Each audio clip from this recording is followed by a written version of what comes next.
happy to have Professor David Wong with us. Professor Wong is the Susan Fox Beischer and George D. Beischer Professor of Philosophy at Duke University. And his numerous articles and books focus on the nature of moral deliberation, particularly in a Chinese Western philosophy comparison. So we're very excited to have Professor Wong with us, and I will turn it over to you, sir. Thanks. Thank you. I might stand to get my blood flowing. So I thought I'd tell you a little bit about myself and how I came to do the kind of work in philosophy I do. Nowadays, I think it's probably more relevant to introduce myself as the proud son of immigrants from China, born and raised in Minneapolis, Minnesota, where at that time there weren't very many Chinese or Chinese Americans at all. I remember the Chinatown being maybe a couple of blocks right next to the train station. But that experience gave me the acute sense of living between two or more worlds, at least two.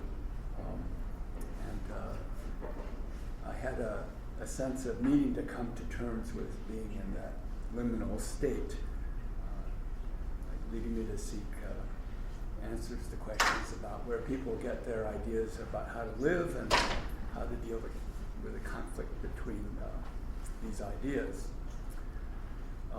Well, that's a very short version of how I ended up as a philosopher who does ethical theory, mainly trained in the Western tradition, but as one who thought moral philosophy was done in an unnecessarily parochial manner. Much of my research has been taken up with the question of whether there is a single true morality that transcends culture and time. A dominant view, perhaps the most dominant view in the kind of philosophy I was trained in, is that there is a single true morality, and it looks pretty much like the morality we enlightened philosophers have. Unfortunately, this conclusion is derived from a very limited consideration of what people from other moral traditions, different cultures and societies have thought and how they have lived. One way to put it is that philosophers' arguments for a single true morality emerge from very small worlds. By the way, I forgot to say that if questions occur during the talk, I'm happy to take them. I might delay answering them if they're coming up, but I'm happy to do the talk this way.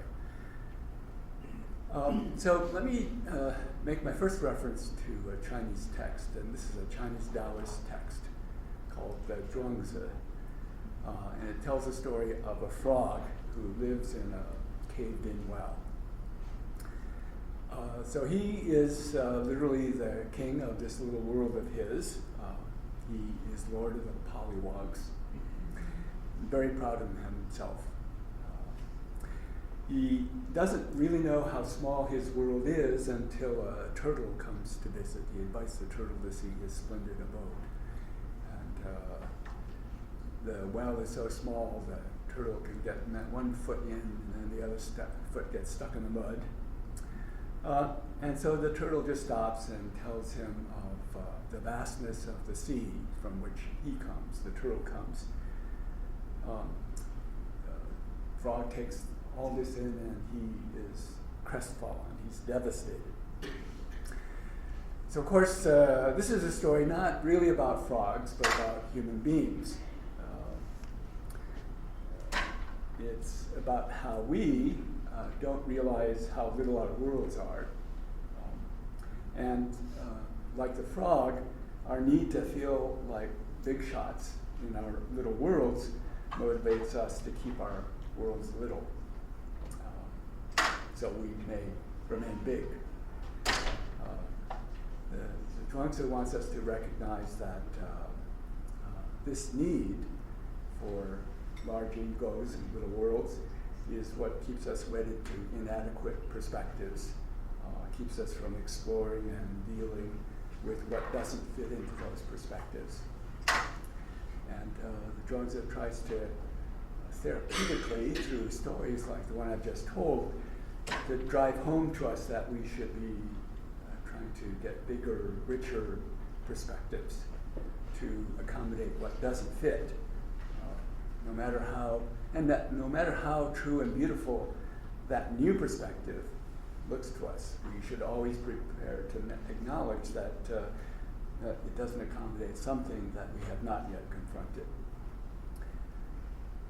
So it's in that spirit of this story from the Zhuangzi that I've tried to incorporate a comparative dimension into discussions of big philosophical questions, such as whether there is a single true morality. And that's what motivated my explorations of Chinese moral philosophy. And in that philosophical tradition, I do find a different world, one that shares some important features with Western moral philosophy, but also with interestingly different emphases on values of relationship and community, in contrast with perhaps the concepts that become central increasingly in the Western tradition, which is rights and autonomy. Now, I caution immediately that I don't want to overdraw that contrast I've just drawn, because Chinese philosophies, including Confucianism, have ways of addressing the need to protect individuals' interests when they come into conflict with the interests of others or of the group. And just as on the other side, as in Western ethical traditions, there are ways of placing value on relationship and community. So these are some, and in fact, some important concerns I've just mentioned across traditions. But the ways in which these concerns get worked out, they get worked out differently. And priorities among values that might be shared across traditions get worked out differently. And it's when the differences are subtle and interwoven with commonalities that I find it's most plausible to surmise that there is no single true morality. So perhaps at this point I should clarify the sense in which I subscribe to moral relativism, since that phrase is in the title of my visit to you here, and because it's often so loaded of phrase. And perhaps I should begin with asking you what comes to mind when you hear the phrase moral relativism.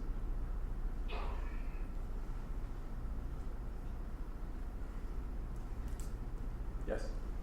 It's a standard by which we all live amongst one another civilized and peacefully. Ah. So it sounds like you have a positive connotation. Yeah.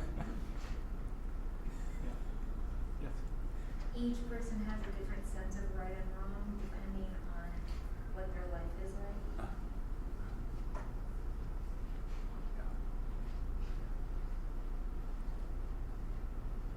Anyone think of something that has negative connotations?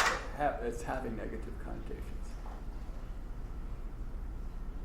Sometimes it's taken as anything goes, and kind of just hit whatever you think is right in a certain context. Yeah.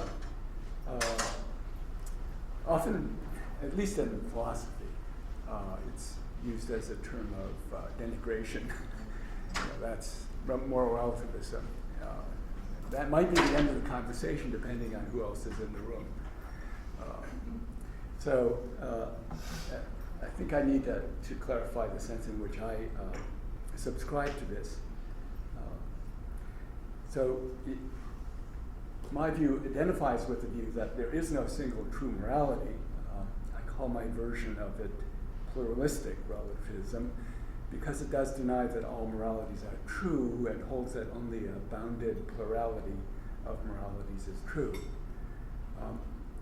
Debates over moral relativism typically polarize between the view that there is a single true morality and the view that Joe mentioned that everything is permitted. The second view is what I would call radical moral relativism. I don't subscribe to that. In fact, my complaint about the way my colleagues in the philosophical community debate the issue is that they tend to assume there are only two alternatives. Either there is a single true morality, or all moralities are equally true or justified. And to me, the most interesting territory to explore, and is where I think the truth lies, is in between those two extremes. So, for example, my view allows that there are some moral disagreements that can, in principle, be resolved. People come to have different moral beliefs because they have different non-moral beliefs about relevant facts. So suppose that two people disagree over the death penalty because one believes that it's an effective deterrent to future serious crime being committed, and the other doesn't believe that. In principle, if the disagreement is over that kind of matter, it's resolvable. I mean, it may not be easily resolvable because our social science has advanced only so far. But in principle, it's resolvable. In principle, we're willing to say there is a fact of the matter, no matter how hard it might be to find out. Also, of course, sometimes people disagree because of their biases. Recent psychology, cognitive psychology, has called attention to the plethora of ways that we are biased. We tend to look for evidence that confirms our pre-existing views, and if we come across evidence that disconfirms it, we tend to ignore it or discount it. Perhaps even most fundamentally, when we have a stake in believing in certain things, or a stake in the way things are, we tend to look for evidence to confirm what justifies that stake, that belief. So sometimes people do disagree morally because they are affected by biases and by the very meaning of the term bias. In principle, again, it's something that we could possibly correct for. But I argue that not all moral differences can be explained in such ways. Typical kind of defense of there being a single true morality is one that will try to explain away all important moral disagreements by reference to these kinds of explanations. But I've argued that some of the most profound disagreements come in differences in priority assigned to values, such as relationship and community on the one hand, and individual rights and personal autonomy for the individual on the other hand. And as I was suggesting earlier, the differences are subtler than is often supposed. An ethic that emphasizes relationship and community can be concerned with protecting the individual's interests, but always with an eye to seeing if one can reconcile those interests between people. An ethic emphasizing rights and autonomy should be concerned with promoting enough community to foster a motivating concern for everyone's rights and not just one's own. That's one way in which I think that even having a rights focus on rights and autonomy, having an ethics focus on rights and autonomy, requires a certain degree of concern for relationship and community. So these are ways in which I think those two kinds of ethics, though they're different, they have different emphases, have to overlap in their concerns. But even though these differences, the differences that remain are subtle, they can result in different positions, moral positions that in the end I think cannot be dismissed as false. At the end of the day, I just think there are disagreements that don't bottom out in some set of facts that would make one side right and the other side wrong. They're just the fact that we human beings are complex enough with different needs different kind of ways which we can take satisfaction from our lives, that we are capable of taking more than one path in life, more than one way of life. So getting straight on all the relevant non-moral facts, removing our biases, reduces but doesn't narrow things down to just one true morality.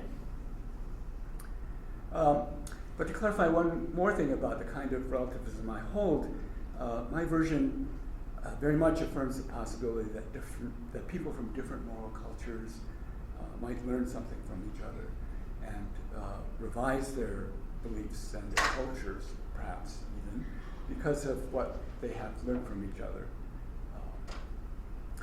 So, for example, my own sense of, as an American, is that we have begun to experience the disadvantages of framing virtually every moral issue in terms of individual rights. American history has consisted of swings back and forth between rights talk on the one hand and talk of duties, responsibilities, and the common good on the other. And recent decades have seen a swing towards rights, and rights conceived in very individualistic terms. It hasn't always been so individualistically conceived. And there's been little sign of a swing back, which is concerning. And I fear that our loss of a sense of connection with and duties to each other leaves us unable to effectively address growing inequality and bitter antagonism between different communities in American society. I think that in the past we've sometimes been at our best when we've felt in significant degree that our fates are bound up with each other, where we've had an inclusive sense of the other. And now, sorry to say, that's not the case.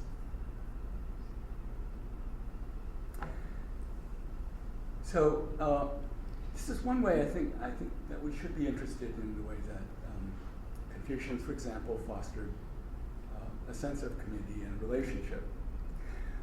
The Confucians were always anchored in a sense of the practical. Not to say they didn't have theoretical concerns, but they always were concerned with the how to realize those theoretical concerns as in addition to what to believe.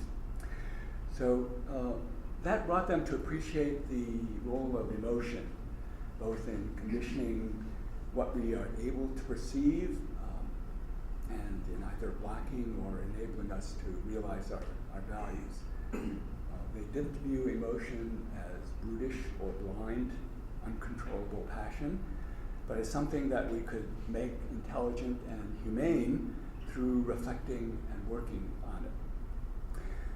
One of the primary methods was ritual, including not only dramatic life passage ceremonies such as those that mark birth, death, marriage, but also everyday ceremonies that are you might call it the infrastructure of our everyday lives, such as greeting people, sitting down to meals with them, the giving and receiving of gifts and favors, and even further, the kinds of ceremonies and protocols that mark our institutional lives, as illustrated by academic rituals that are supposed to express our fundamental commitments. So the Confucians, I think this is maybe one of the most distinctive features of their ethics, paid a great deal of attention to ritual. And they highlighted the ones that expressed the sorts of affective attitudes, emotional attitudes one wants to cultivate. Engaging in rituals with a keen awareness of their value for shaping and reshaping the self, and insisting on the need to be emotionally present to their significance for one's relationship to others. And I think that that's one thing that possibly we could learn from, that if we Americans want to rebuild our capacities for a shared life, we might do well to think of what rituals we still have that could bind us together. There have been leaders who have known how to take advantage of this. In some sense, it's unfortunate that President Obama performed his role in the most effective fashion at times of tragedy and sorrow, which there were many during his presidency. But at each time, he engaged in the rituals of grief and consolation, serving as a kind of model of the kinds of effective attitudes one could express to others in a graceful and solemn fashion.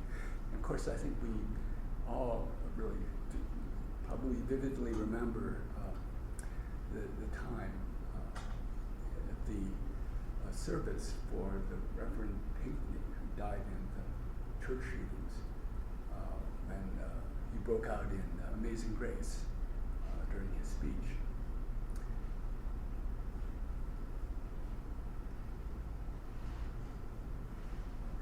So this is one line I've been pursuing, how perhaps we might relate Confucian strategies and methods for cultivating those effective attitudes that could rebind us together. Now, of course, I know that these suggestions will be greeted with a certain amount of skepticism, say by those who think that such ideas will only work in a more homogeneous society, such as China perhaps was, certainly in the time of Confucius. But even ancient China was more pluralistic than we suppose. And it was Confucius who said that harmony is not the same as agreement. As he did expect there to be difference and disagreement, and did not think that harmony had to be premised on complete uniformity or homogeneity. On the other side, thinking about what the Confucian tradition might learn from the Western one, there are philosophers committed to the Confucian ethic today who have debated with each other as to how far they might or should incorporate a concept of individual rights into their ethic. The worry they have in incorporating such a concept is that it might undermine the central Confucian value of harmony. The idea that one of our highest goods as human beings lies in these relationships we have with each other. Now, I wouldn't call myself a Confucian, probably because my philosophical commitments are too eclectic to honestly call myself that. But I do believe Confucianism can benefit by incorporating some important concerns associated with rights. If you hold that harmony is not the same as agreement, and in fact that harmony requires the cooperation of diverse voices, I think you have to be open to assuring people freedom to speak their minds. Early Confucians, such as Mencius, his name in Chinese was Mengzi, but his Latinized name was Mencius, as Confucius's Latinized name was that. In Chinese, they addressed him as Kunzi, Master Kun. Mencius and a somewhat later Confucian named Xunzi held in the importance of ministers speaking frankly to their superiors in order to express their views of what was right. And this was in the service of commitment they shared with their superiors to doing what was right. In other words, the aim of being in agreement had to be secondary to finding out what was right and acting on its behalf.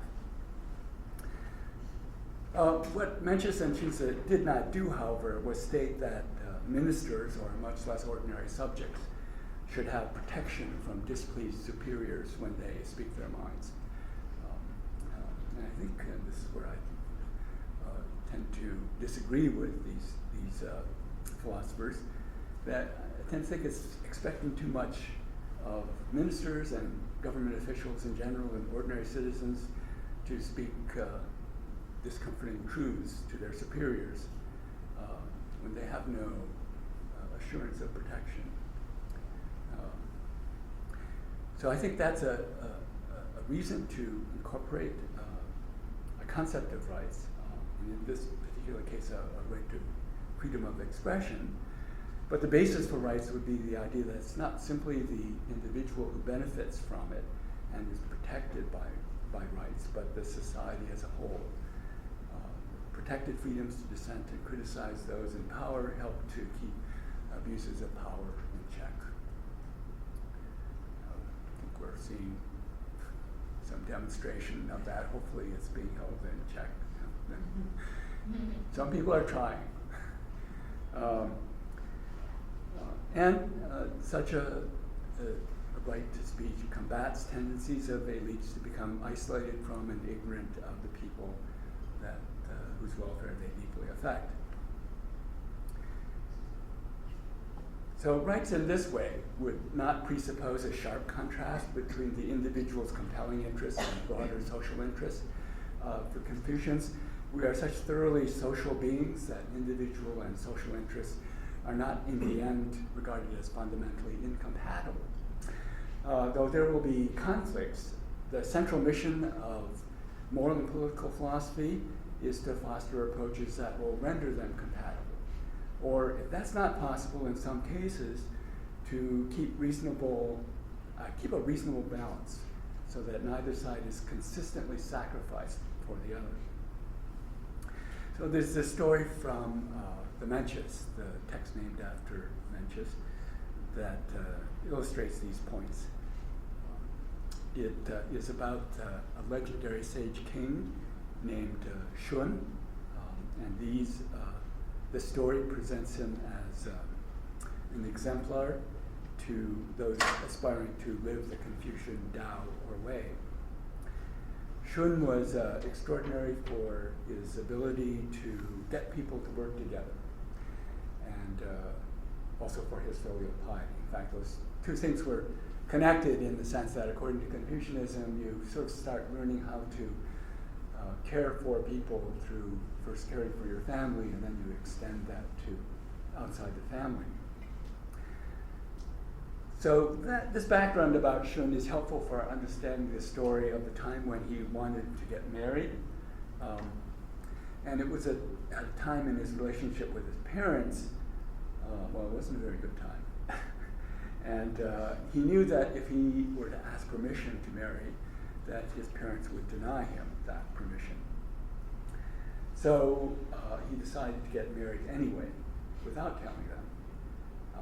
Ordinarily a very unfilial act, but Mencius defends what Shun did, saying that if Shun had let his parents deny him what he termed the most important of human relationships, it would have embittered him toward his parents.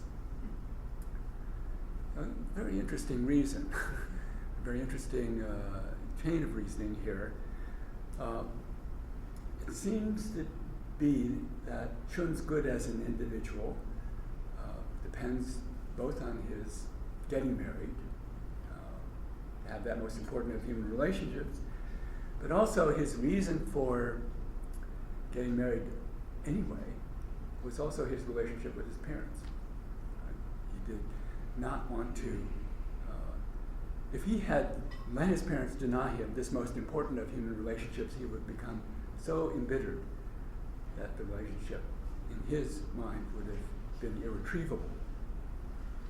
So the reasoning is that for the sake of both his relationships, he had to go ahead and get married, even though it did involve this ordinarily very unfilial thing of not asking permission. Now, of course, one can surmise that he had a lot of making up to do with his parents after he went ahead and did this.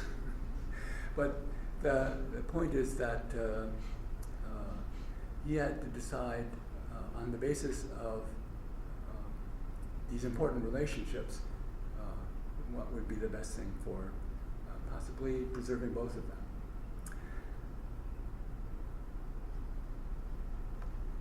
And that illustrates how, in a way, for the Confucians, one's good as an individual is connected in all these ways with those who are important in one's life. And that even though one comes into conflict sometimes with these individuals, part of the task of the moral life is to figure out how to reconcile these conflicts and how to balance these relationships. So there's another important matter on which I think we can learn something important from the Confucian tradition, and I touched on it a while ago when I said that ritual was a way of cultivating in ourselves the right kinds of emotions. It's a tradition that does not contrast reasoning and emotion in the way that it tends to be contrasted in the Western tradition. In the Western tradition, there's dispassionate reason, ideally free from the distortions of emotion, often held up as the ideal for which we ought to strive. In the Confucian tradition, it's recognized that, yeah, of course, feeling can distort thinking, but it's also recognized that good thinking can involve feeling, and good feeling needs to involve good thinking. An illustration of these ideas is, again, from Mencius, in the way that he conceives of the development of natural compassion. He thought that the tendency to be moved by the suffering of others was an inborn part of human nature, but that it was just a sprout that needed to be grown through learning and experience in the right environment. Otherwise, it would remain an erratic impulse that is shown towards some but not others. Maybe easier to feel compassion for a child about to fall into a well, as Mencius' example goes, but maybe not for a cranky older person like I am, or someone who looks different from you. Right? So Mencius' example of the way that compassion can be natural is this case of seeing a child about to fall into a well. Mencius says, anyone who sees that will react with alarm and distress. Yet it's an impulse that has to be grown like a sprout. Mencius was particularly interested in growing the sprout of compassion in Chinese rulers of states at the time. His period of history was known as the Warring States period. It was a period in which the centralized rule of the empire had broken down. It was really a centralized rule in name only. And what you had was a situation in which the states were acting more or less independently. Or if they were not acting independently, they were acting in fear of the larger, more powerful states and getting swallowed up by them. So Mencius goes to one of these states, more powerful ones, and he's trying to persuade this king to adopt the Confucian way. The king, with some justification, asks Mencius, well, I don't know if I have the capabilities to become the kind of king you're talking about. And Mencius responds by asking if this story he had heard about the king was true. Namely, that when the king had seen an ox being led to ritual slaughter for the consecration of a temple bell, the king spared the ox. And the king said, yeah, I did that. But tell you the truth, Mencius, I'm not certain about why I did that. I know, he says, that a lot of my people thought I was being a cheapskate, because when I was asked, well, should the ritual go on since you want to spare the ox? And I said, yeah, the ritual has to go on, so use a sheep instead. So, well, sheep cost less than an ox, so that's why people thought he was being a cheapskate. Mencius persuades him, no, I can understand why you were unclear about your own motivation, but I think it was because you saw the ox, but you did not see the sheep, that you had been moved by compassion. But at the same time, as the king, you had to have the ritual go on. And the king, thinking back, says, I think you're right. I now remember seeing the ox trembling out of fear, and it made me think of an innocent person being led to the execution ground. And then Mencius takes that opportunity to remind the king that his people, like the ox, are suffering, and that it would be absurd to say that the king had the compassion to spare the ox, but not his own people. So what the story illustrates is Mencius's method of trying to get the king to reflect on his own motivations, trying to get him to reflect on what was, in Mencius's view, what was inside him already, this capacity to feel compassion. The story contains this characteristic form of Mencian reflection that takes the form of turning over in one's mind certain elements of one's past experience so that patterns of analogical associations emerge. In this case, it was the association between the innocent man and the ox, which led him to spare the ox. But now, as the king is recalling that incident from the past, Mencius is suggesting a further analogical association between the ox's suffering and his people's suffering. The relevant point of resemblance being the suffering of a living being. So, in fact, analogical reasoning is perhaps Mencius's primary method for arriving at judgments as to what's right to do. The idea is that you have in one's memory a set of baseline cases, we might call them, in which one is confident that one's done the right thing in a certain set of circumstances. If you're puzzled about what to do in the present circumstances, you might dip into that set of baseline cases and ask, well, what in the past resembles the present situation? How might I get some guidance here? So I think Mencius, in fact, put his finger on one kind of reasoning. We might call it pattern recognition. That is perhaps the most basic to human beings and remains one of the most valuable for us. It's this ability to consider an experience with numerous features and to make a decision about what to do based on a comparison of some subset of those features with another situation we have experienced in the past. So one relevant feature that played the role of resemblance in this story is, of course, the suffering of living beings. It's something that we could recognize cognitively, intellectually.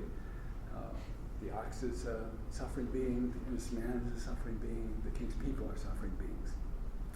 And of course, Mencius is, of course, trying to get the king to acknowledge that he has reason to spare his people, just as he had reason to spare the ox, having seen the ox's fear. But the interesting thing is that this feature of the example I mentioned, which is that the king, at Mencius's prompting, recalls feeling compassion. And in fact, the way that Mencius puts it is very interesting. The way that Mencius puts the king's description of his own memory, which is, I felt a stirring just now, indicating that he actually, again, felt compassion. And of course, this is pretty common, that when we have an emotionally evocative event in the past, when we remember it, we tend to feel again, at least to some degree, what we felt back then. Right? So I've argued in some scholarship that what this story shows is Mencius's method of educating emotion that involves re-evoking emotion, sort of stimulating that emotion, and then trying to school that emotion by bringing some insight in at the same time. So he got the king to feel that compassion again, remembering how he felt towards the ox. And then at that moment, that's when Mencius takes the opportunity to say, you know, your people are suffering too. So it's not just an intellectual recognition that Mencius is trying to foster in the king, but in fact, this melding of the actual occurring emotion and this insight at the same time. Educating the emotion, making it more intelligent, but also making the insight that one has a reason to relieve suffering,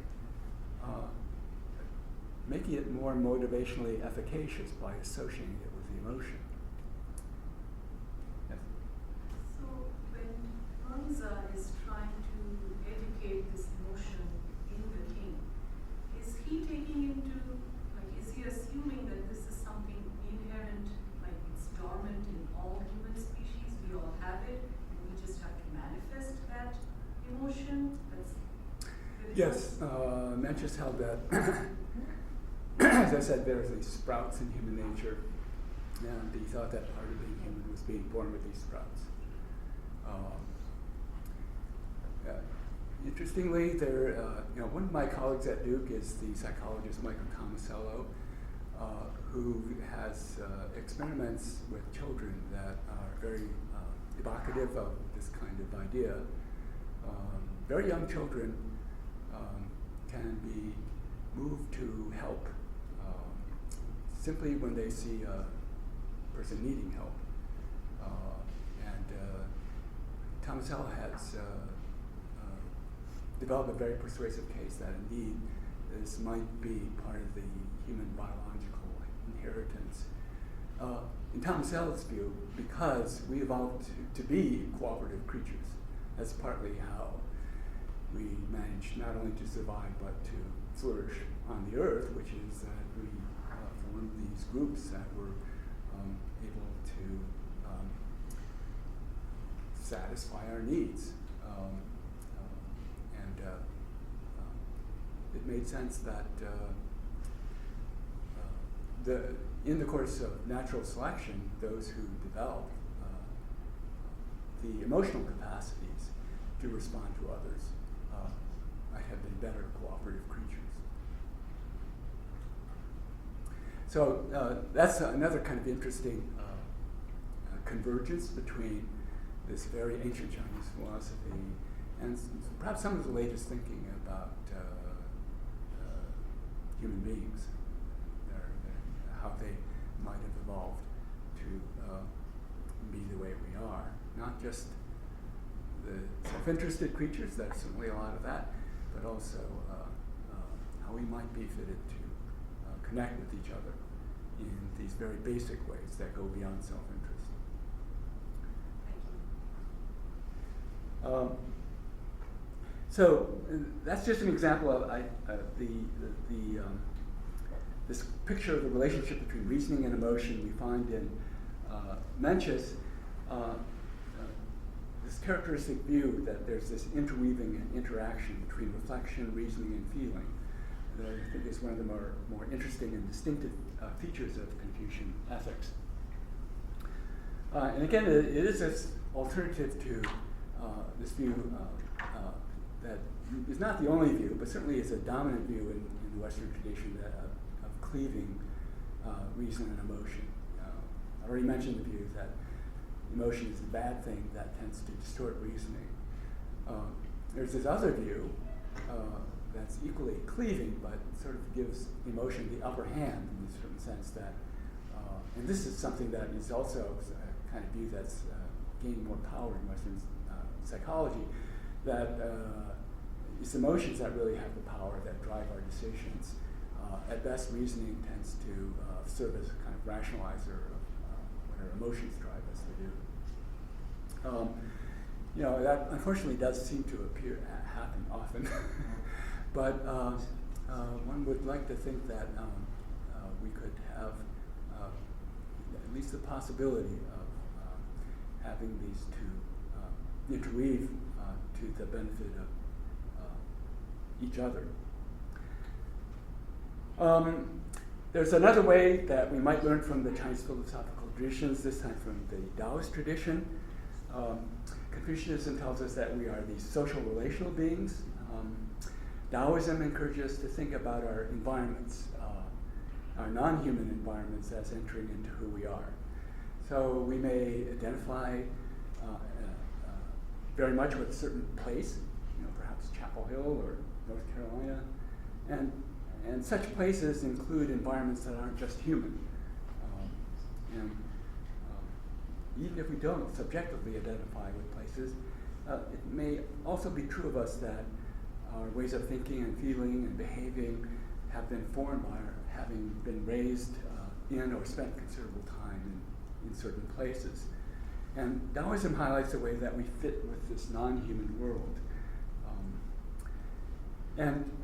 Another part of my work has been to argue for a relational conception of the person as a basis for an environmental ethic that can encourage us to preserve the environment, not solely on the basis of it's being good for our human interests, that we don't follow our own, deplete the resources that we need. Those are, of course, are good arguments, but they're instrumental. They make the environment instrumental to our human interests. There's another point of view that the environment has independent value, that it would have value even if we didn't have a use for it. Well, I think Taoism represents a third viewpoint, which is that who we are may very much include these natural, non-human parts of the environment.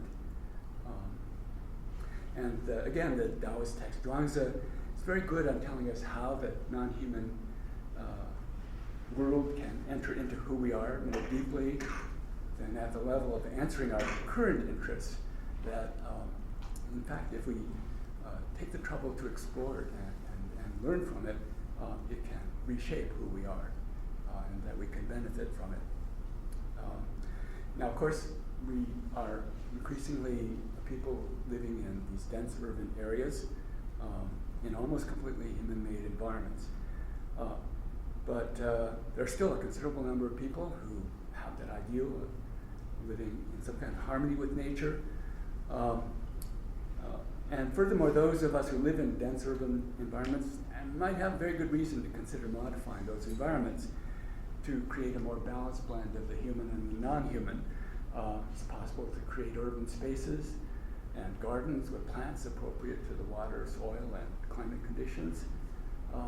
And some recent scientific work has shown that urban residents are more vulnerable to, I think, anxiety and mood disorders, including schizophrenia. The brains of city dwellers show overactivity in the amygdala, that kind of alarm bell part of the brain, which senses danger and is linked to anxiety and depression. So there's ways in which it could be good for us to reaffirm this potential relational conception of our identities in relation to the non-human environment. And finally, another feature of Taoist philosophy I could call your attention to. Taoism prompts us to think of a different kind of interrelationship within the human person and between mind and body. The ancient Chinese conception of the body is that it's composed of qi. You might have heard of this. It could be translated as vital energies or energy stuff. The lightest, the least dense qi in the human body is breath. Next is blood, and then muscle. But it also holds true of the outer environment. The lightest qi is air, then it gets a little denser, it's mist, water, then the really dense stuff in trees and mountains. The Zhuangzi speaks of listening with one's qi, and there's a contrast there with listening to one's mind. The context is this made-up conversation between Confucius and Yan Hui. Zhuangzi loves to put words and conversations into the mouths of these characters. Sometimes characters of different philosophical schools, such as Confucius and his favorite pupil, Yan Hui. So the story is that Yan Hui has this ambition of going to this other Chinese state and getting this heedless, bloodthirsty young ruler to adopt the Confucian way. And Confucius makes Yan Hui tell him of his plans to do this. He's very skeptical. He says, you have too many plans, you have too much ambition. You're not going to, you don't even know this person, this ruler. So he tells Yan Hui, you should not listen with your mind, you should listen with your qi. And then he tells Yan Hui, you should prepare yourself to listen with your qi by fasting your mind. And the evidence here is that perhaps what was being suggested was a kind of meditation in which you might say the mind is being cleared of all the preconceptions and stereotypes we might have of how to change people, what kind of people rulers are who behave like this ruler did, in favor of simply being able to listen and tell what kind of person this person is. And the suggestion that one should listen with one's qi seems to be that we can process information with more than our conscious minds. And in fact, again, that's something that has received some confirmation of studies of the way that we process information from other people, just the way that we can read their bodily postures, their gestures, their expressions in split seconds seems to indicate that we're pretty good at it. And of course, there's no way we could consciously figure out what's happening. We must have ways of taking information and reading the patterns there independently of that. And that again is something that Zhuangzi seems to be pointing at as something that, in particular, if we're prone to over-intellectualizing and relying on our theories about the way the world is, including our theories of people, we're not privy to this other mode of access. So there again, that is something that I think very much we have reason to investigate. And there, again, there's this kind of dovetailing between this ancient Chinese thought and some things we're learning about independently of that through our scientific studies. Well, with that, I'm going to stop and welcome your questions.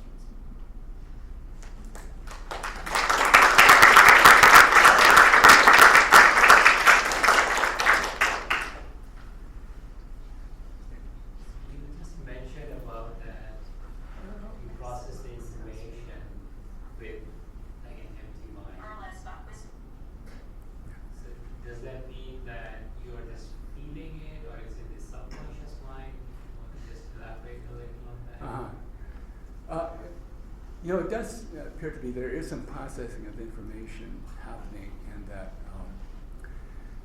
I do think it does relate to this earlier ability of pattern recognition. But most forms of pattern recognition take place on a non-conscious level. When we understand language, most of the time we're not kind of computing consciously the meaning of another person's words. It's rather this kind of effortless flow that we have and it does seem as if we have this ability to process the information. And it wouldn't be appropriate to label it mere feeling in the sense of blind brute feeling.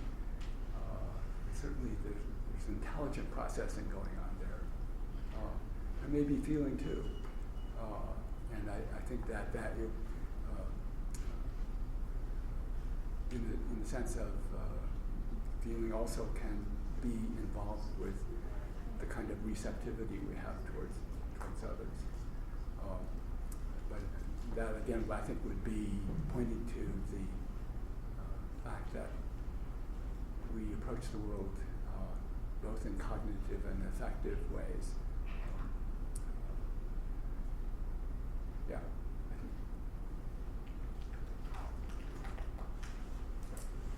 Yes. Hi. So you've emphasized today something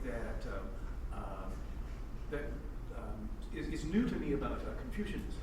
I had always lumped Confucius in with philosophers like Plato or Karl Marx, who were much more focused on the structure of the society. And so for Plato, to be a good person is to live in a just society and do what you're supposed to. Like for Karl Marx, to be a good person is to be in a communist society and be a good communist. And then in between, we've got people like John Stuart Mill and John Rawls, who are also very focused on the structure of the society. So it seems that you've been more focused on the aspect of individual decision for an individual who wants to be a good person in accordance with the teachings of Confucius. And so I wanted to check, have I been mistaken all this time about Confucius, or did you just choose to emphasize a different aspect for today? Yeah, thanks for that question. I think Confucian philosophy is distinguished by the fact that its ethics and its political philosophy are not separable. Yes. And so this slogan that used to be very much current in when I was a young man, personal is political, applies to Confucianism, which is that yes, there's emphasis on the social structure of society, in particular social roles, but there was always the awareness that the people who act in those roles are crucial to the functioning of a structure.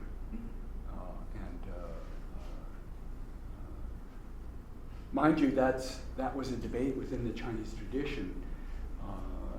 So the legalist school of philosophy, which sort of rose up in opposition to Confucianism, despaired of finding enough people, good people, to fill social and political roles. And so it emphasized the necessity of having a good enough structure. It was not necessarily a structure that would nurture fine people of great virtue, but it was designed to be a structure that would at least withstand the vast run of mediocre rulers.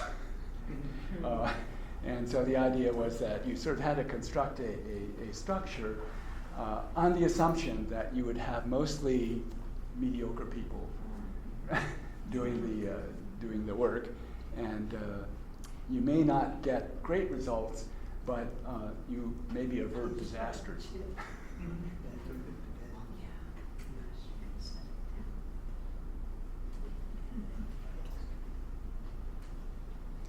I just have a comment.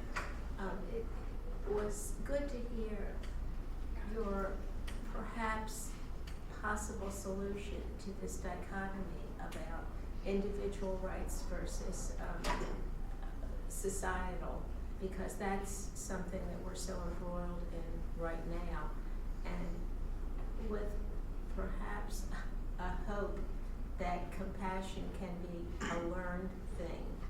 Because from some reading in the past that I don't even know,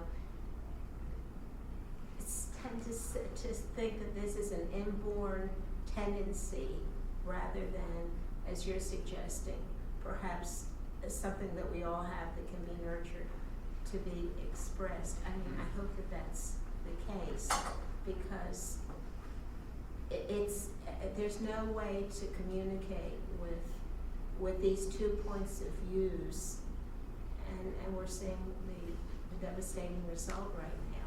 But I just wanted to say, from my limited experience, the Hindu kind of philosophy about about our being all connected, and it was also Pearl S. Buck's paramour, not her husband, who, and I can't remember his name, who wrote about the one to get connected to the environment as well as to other people. I mean, if that were the context of a political policy, things would be a lot different.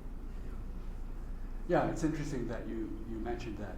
Later on in the Confucian tradition,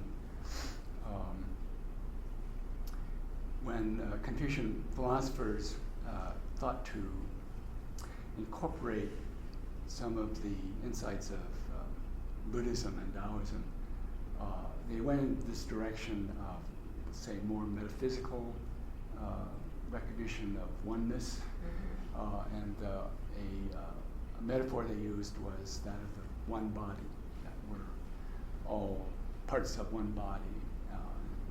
Part of this had the import of saying that we could feel what was happening to others as if we were parts of one body.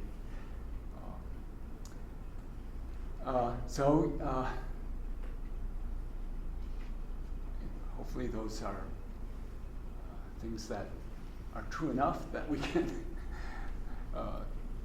act on them. I do think it's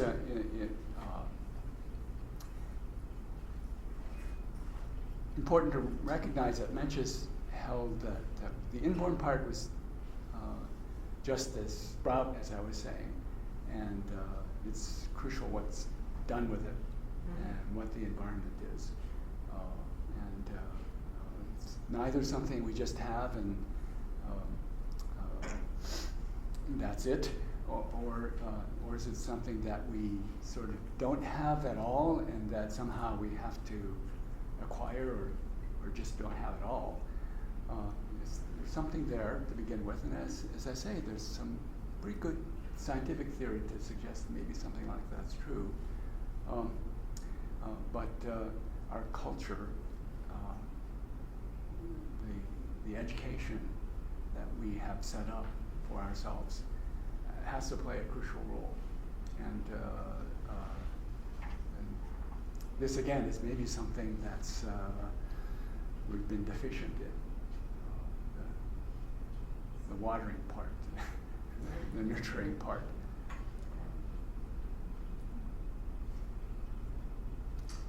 I've been reading a book with the title Political Order and Political Decay by Francis Fukuyama. I don't know if you're familiar with it. But it's his contention that because of the tradition of Confucianism, the idea of the rule of law in China, which is essentially the idea that laws apply equally to everyone, head of state down to a street vendor, and that a trained legal community needs to adjudicate issues of law. This has been delayed in China, and even today there's still a problem with rule of law because of the tradition of Confucianism. Do you find that's true, or agree with that? I think Confucianism alone, I guess first of all, I think it's necessary to recognize it's a very complex, long tradition where you've had, as you do in any kind of philosophical tradition, people aligned in the same school but criticizing each other. And one of the main issues of contention was that, which is to what extent can you rely on the virtue of rulers and ministers and typically that wisdom was expressed in context-dependent judgments. That is, there was a a tendency within Confucianism to think that the best moral judgments were ones that were contextualized. That is, what was the best thing to do or the right thing to do depended on the concrete circumstances. And becoming a morally noble person, the phrase the jinzi, is learning how to acquire this kind of judgment. But at the same time, there was concern that if you emphasize solely the idea that, say, officials should have this kind of context-dependent judgment, you're going to be vulnerable to errors in judgment, variability in judgment. Different people might look at a situation in different ways and come up with different judgments. That perhaps you need some greater uniformity of policy and law. And to some extent, I think legalism arose in response to that. In fact, what came to be known as Confucianism that was enacted in actual governments tended to be a combination of the philosophical version of Confucianism and this legalist philosophy, which was much more focused on structure and, shall we say, more realpolitik in its orientation. So to go back to Fukuyama, I don't know that you can sort of convict Confucianism of this tendency because it's always been kind of modified by philosophies that differ just in this respect of seeing a greater need for structure and law. And in fact, some of the current debate among contemporary Confucians again returns to this, which is whether Confucians need more sort of set structure in terms of general laws, or as I was suggesting earlier, some Confucians are arguing that we need to recognize rights in order to protect against this kind of variability in judgment, to be more clear and predictable in a society. And that's a good question. Thank you. Yes? In the middle of your talk, you referenced to ritual. Yeah. And all of that. And then I was sort of, but then I didn't hear too much more elaboration on that. I was wondering if you wanted to say anything more about that. Yeah. Originally, the term ritual has this connotation of ceremony, and it seems like the word was originally applied to these very formal ceremonies. One thing that I haven't mentioned at that time was ancestor veneration. So sacrificing could be done to ancestors. Now, originally, this might have occurred because of the belief that, one's ancestors were still up there, and they could intercede on behalf of their living descendants for good stuff to happen, good harvest, rain, but by the time Confucius came, he expressed this sort of interesting skepticism as to whether it mattered, or whether the primary object of interest should be whether ancestral spirits were actually around and helping you or prepared to help you. He was much more interested in the effect on the living it had on human beings, which seemed to be this kind of inculcation of these desirable ethical attitudes towards others. So you can, for example, in ancestor veneration, the attitude of gratitude is being cultivated. The habit of thinking of one's family as not just the community of the living, but this community that goes back in time and forward into the future. That promoted that way of thinking about one's family and of society. That you received most of all the gift of life from your ancestors.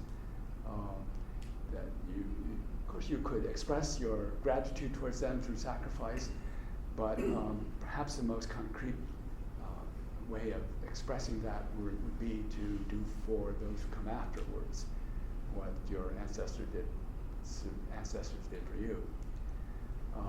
So these kinds of ethical bonds were, I think, came to be the primary reason for ritual, and the fact that by enacting a certain, so rituals are ways of enacting attitudes, sacrificing for ancestors, and enacting the attitude of gratitude. It's affirming one's bonds with the past and the future. And by enacting them, the idea is that you strengthen them. It's like muscle. You use them or you lose them. Right? And so with emotional muscles, the rituals are kind of exercise of your emotional muscles. And you strengthen that way. So that relates also to compassion, being a sprout. Yeah, it's something you have, but it's something that needs to be nurtured or grown. It's also something you could lose if you neglect it. So one way of exercising it or growing it is to go through these rituals that express the appropriate attitudes towards others. And as I say, it's not just the life passage ceremonies that can be very have a kind of required form, but there are these everyday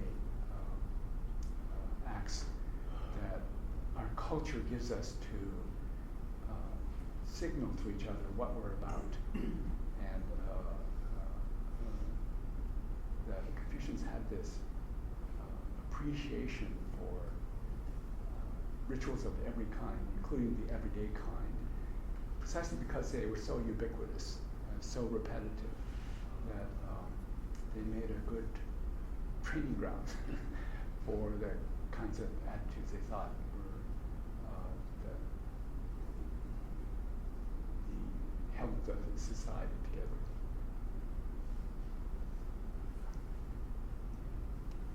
I'm just wondering about what contemporary China views, how does it view Confucianism now?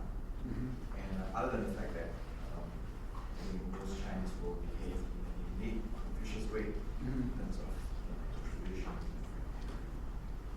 Yeah, it's actually interesting.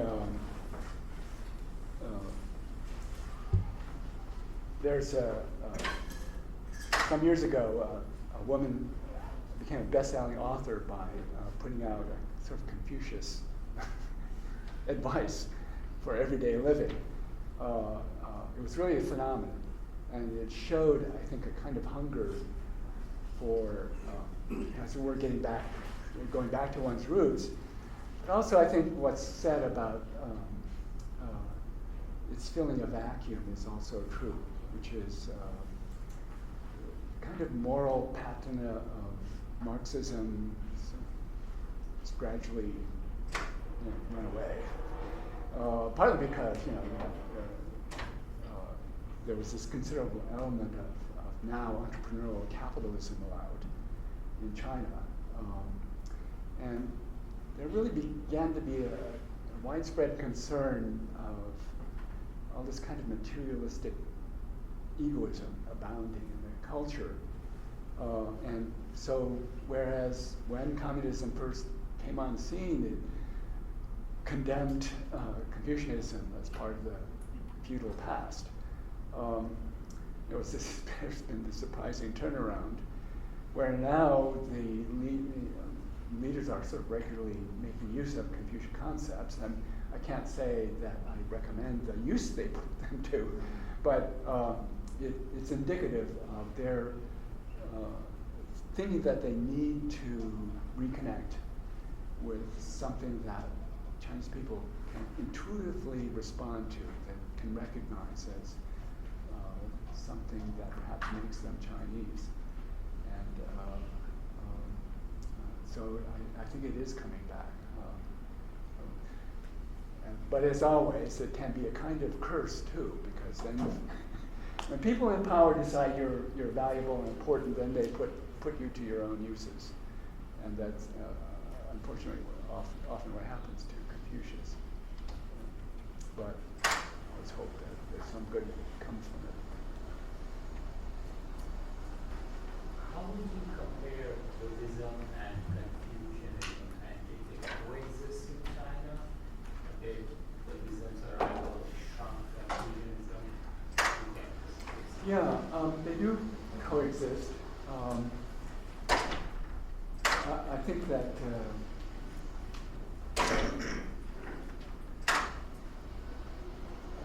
one of the interesting features of Chinese attitude towards what's called religion is that it's not exclusive. It's not in the sense that, well, if you're a Buddhist, then you can't be another thing.